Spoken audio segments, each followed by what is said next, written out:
देखिए दोस्तों, यह फर्राटा पंखा का स्टेटर है। इसका जो मोटाई होता है, मतलब कि जो स्टेटर का साइज होता है, यहाँ से यहाँ तक का जो मोटाई होता है वह लगभग 20 mm के आसपास होता है।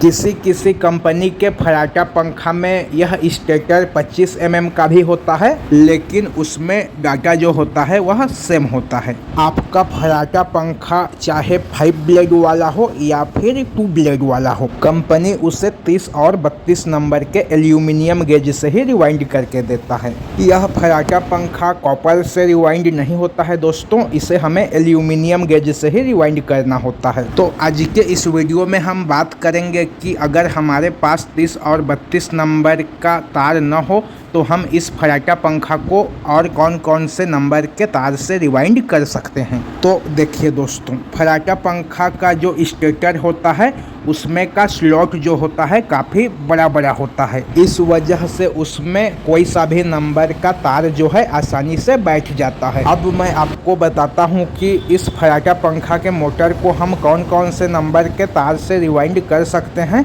तो दोस्तों, आपका फर्राटा पंखा चाहे 2 ब्लेड का हो या फिर 5 ब्लेड का हो, आप उस पंखे को 27 नंबर से लेकर 32 नंबर या फिर 33 नंबर तक के तार से रिवाइंड कर सकते हैं। अगर आपके पास इनमें से कोई सा भी नंबर का तार भी नहीं है तो आप फर्राटा पंखा को जो है 26 नंबर के तार से भी रिवाइंड कर सकते हैं, लेकिन आपको उसके टर्न को कम ज़्यादा करना पड़ेगा।